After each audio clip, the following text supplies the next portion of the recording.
kawan-kawan sekalian, yang pertama silakan duduk.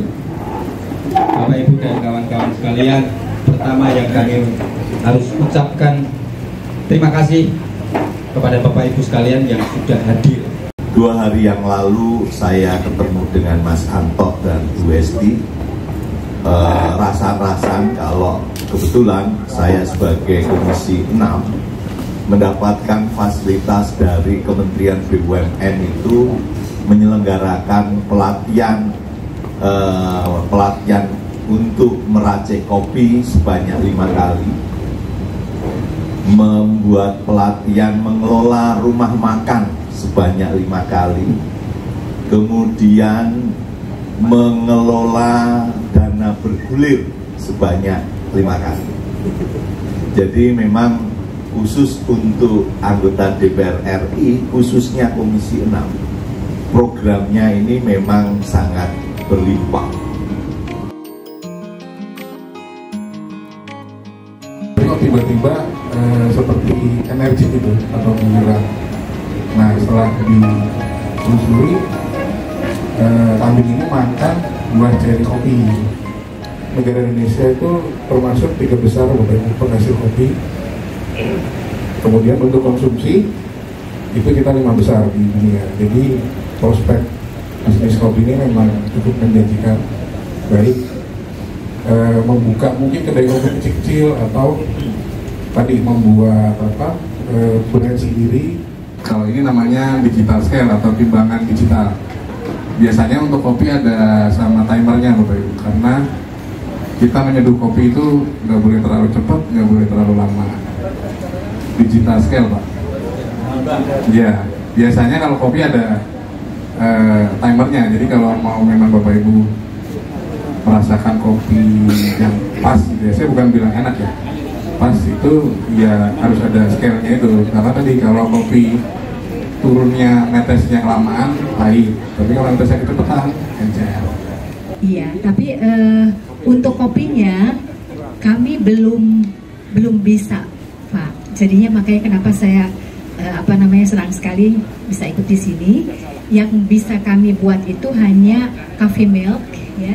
Terus kemudian kopi yang kami beli juga ada Robusta, Java Robusta, harganya 135.000 per kilo ya. Dan kemudian alatnya juga masih memakai coffee maker. Jadi barangkali Bapak bisa sarankan ke kami yang pemula ini, sebaiknya mungkin ada varian lain untuk kopi kami.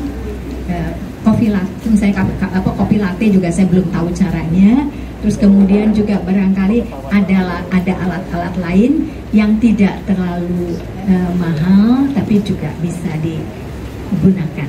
Ya, terima kasih. Pertanyaannya gini, kami biasa minum kopi-kopi yang di jalan itu juga biasa, Starling juga biasa, segala macam kopi. Cuman kadang-kadang itu kopi itu bikin ini ya Pak ya, kembung ya Pak ya, kembung bahkan gas ya menurut saya. Jadi saya diajari teman saya, kamu minumnya jangan yang asam gitu loh, minumlah yang nggak asam gitu. Kemudian yang Arabica atau Robusta. Jadi mohon arahan biar efektif tidak kopinya itu asam itu apa Pak? Kalau mau milih. Nah yang menarik buat saya adalah informasi tentang Liberica tadi ya Mas. Kopi itu ada 4 jenis, tapi yang di Indonesia terus terang Liberica dan Excelsa itu jarang sekali ya. Itu kenapa kira-kira itu ya Mas? Kalau saya selalu menyarankan kepada kedai kopi itu tergantung konsumennya, Bu. Karena terkadang memang ada daerah itu yang konsumennya bapak-bapak aja memang doyannya kopi hitam, Bu. Nah, tergantung kalau di tempat Ibu itu memang banyak remajanya, itu udah pasti kopi susu gitu. Karena kalau remaja saat ini ya mayoritas suka susu ya. Karena kopi hitamnya jarang lah gitu. Nah, kalau saya saat tadi terus terkait kedua terkait harga. Jadi kita jangan pernah memaksakan kita menggunakan atau menginvestasikan mahal. Otomatis kan kita juga harus memikirkan terkait harga yang akan kita tawarkan. Nah, kalau pasar nggak bisa menerima itu, kondisinya kayak gitu jadinya tempatnya sepi gitu. Nah, itu yang varian-varian apa yang kira-kiranya menarik untuk saat ini? Jadi hasil dari espresso tadi Bu, itu bisa pertama kopi hitam, kedua kopi susu. Kopi hitam itu sekarang sudah berkembang sampai akhirnya ada, kita sebut itu namanya mocktail. Jadi perpaduan kopi dengan ada soda, ada orange juice gitu. Sehingga yang dihasilkan itu nggak hanya serta-merta pahit gitu. Itu ada, kita menyebutnya mocktail, itu untuk campuran espressonya. Nah kalau kopi susu sekarang itu banyak varian-varian menu. Nanti kalau mau tahu terkait mau bikin ini mau bikin itu, monggo Bu datang ke tempat kita akan sharing ilmu lah gitu. Nextnya Bapak Sehianto dari Pamulang ya Pak. Kopi bikin kembung dan jangan yang asam ya Pak. Kopi itu memang ada gasnya Pak, karena terutama setelah kita sangrai itu ada masa kita sebut resting time Pak. Jadi masa dimana kopi itu harus didiamkan dalam kemasan seperti ini. Itu jangan dikonsumsi dulu, karena kalau dikonsumsi kopi yang asam itu tadi Pak, jadi roasting profile itu dari light sampai ke dark roast. Semakin dia light maka dia akan semakin asam, tapi semakin dia dark dia akan semakin pahit gitu. Jadi kenapa ada kok kopinya jangan minum yang asam, ya itu karena roasting profile tadi masih medium atau medium light gitu. Ada juga saat ini medium tapi udah matang loh. Jadi di teknik sangrainya itu ada namanya slow roast sama fast roast. Slow roast itu kita sangrai dengan waktu yang lebih lama sehingga kopi yang disangrai tadi matangnya sampai ke dalam. Bukan berarti nggak matang ya Pak ya. Itu ada penikmatnya sendiri memang.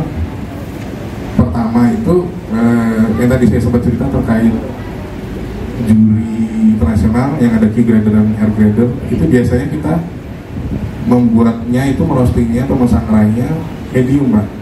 Karena kalau sudah dark roast itu cita rasa kopi itu sendiri nggak timbul gitu. Ya. Makanya kenapa single origin itu biasanya medium roast Pak. Karena dia kita pengen mengasih tahu ke konsumen bahwa ini loh rasa kopinya itu seperti ini gitu. Nah, nanti kalau sudah di blend seperti ini, itu yang baru medium ke medium dark. Nah itu yang sudah nggak asam lagi gitu Pak.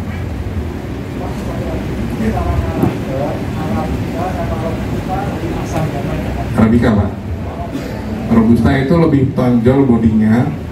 Kalau Arabica itu lebih tonjol asamnya tapi bodinya ringan. Dua-duanya sih baik, cuman Bapak perlu perhatiin kafein aja. Kalau kafein itu Robusta lebih tinggi, Arabica lebih rendah gitu. Nah kenapa terkait lagi asam lambung itu Bapak Ibu, itu yang menentukan kafein tadi. Jadi kurangi kadar kafein yang tinggi.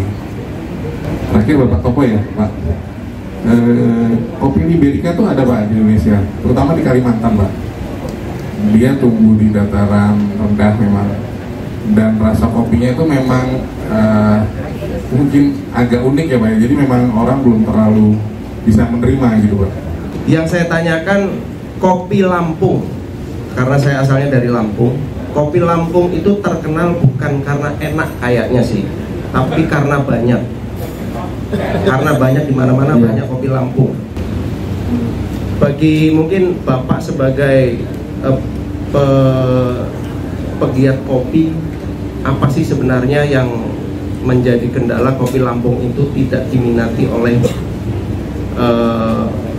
pegiat-pegiat kopi yang sekarang lagi tren? Rata-rata orang yang terkenal kan nikmatnya itu kan Flores, Aceh, gayunya, terus ya kira-kira begitu. Cara yang bagus dan tidak dikenal dan orang nggak tahu, kopi Lampung ini karakternya kuat Pak, strong, itu robusta. Ketika akhirnya itu kafe kan atau coffee shop atau kedai kopi kan dia pasti punya yang namanya house blend. Kalau kita pakai sedikit Lampung aja, itu kopi yang lain yang kita punya ketutupan rasanya Lampung. Itu saking kuatnya Lampung. Dia karakternya kan Lampung ini ada istilahnya napi kayak kacang, ada erti kayak ada aroma tanah, kayak ada gandum. Itu kurang lebih tuh seperti itu si kopi robusta Lampung. Saya sebenarnya penggemar kopi juga tidak ya, tetapi senang. Bahasanya gimana kalau senang, tapi tidak apa namanya, tidak terlalu anak gitu, tapi suka. Dan minat kopi itu sejak kami kurang lebih tahun 2015 yang sering ke wilayah Sumatera Barat, Sumatera Selatan, Sumatera Utara. Kopinya kan enak-enak di sana. Nah, kami suka ke kafe sama teman-teman dan mencicipi itu, lalu ya lama-lama saya di rumah koleksi alat-alat seduh kopi. Dari moka pot sampai grinder sampai itu banyak, Pak. Kesulitan saya itu ketika kami membuat suatu formula dengan jenis kopi tertentu, dengan air tertentu, lalu dengan model tertentu, kok beda ya rasanya ya. Saya membeli di online itu rasa wine itu rasa asamnya enak ya. Saya suka, yang paling suka adalah wine. Tapi begitu saya mempraktekkan dengan kopi yang pernah dari Dolok Sanggul, pernah dari Pagaran, kok beda ya rasanya. Apa saya salah formula atau salah jam? Saya ikuti semua, pakai suhu, pakai apa itu, pakai apa namanya, gramnya ya, pakai airnya juga, tapi kok rasanya beda. Nah, pertanyaan saya itu adalah bagaimana supaya apa ya, stabil, yang saya merasa enak itu kok berubah-ubah gitu. Ini jadi untuk ngulik, untuk rasa yang sebaik dicoba sih Pak Luhut, tapi habis ini seri kita boleh Pak. Kemudian jawab ya Pak. Pada dasarnya bahan dasar sangat menentukan, proses itu sangat menentukan kualitas. Ya, baik. Oh, boleh saya kasih keterangan ke Bapak. Kintamani itu dari Bali. Bali ya Pak? Kopi sekali kalau dari Kintamani. Kopi pagi. Kalau Bali itu ini kayak bukan kopi. Karakternya ringan. Ini kalau buka warung kopi tahu ilmunya kan bagus ya. Kalau kita nggak tahu kan cuma tuang-tuang aja Bu. Ya. Kadang-kadang ada yang nggak mau diseduh. Ya, minimal tahu ilmunya gitu kan. Ada yang nggak mau diseduh kan. Ternyata ada ilmunya. Ya Pak, ini sampai tingkat perlombaannya pun juga ada Pak. Jadi untuk barista itu ada Indonesia Barista Championship. Untuk ini, untuk nyoba ini juga ada lombanya, Indonesia Cup Tester Champion ada. Itu rasa jeruk itu ditambahkan atau memang? Enggak Pak, memang dari bijinya itu sendiri. Oh ada loh gitu? Iya Pak, ada. Terutama misalnya Kintamani itu Pak, itu cenderung orange tapi kayak itu yang Pak, apa kulit orange itu, kulit jeruknya Pak.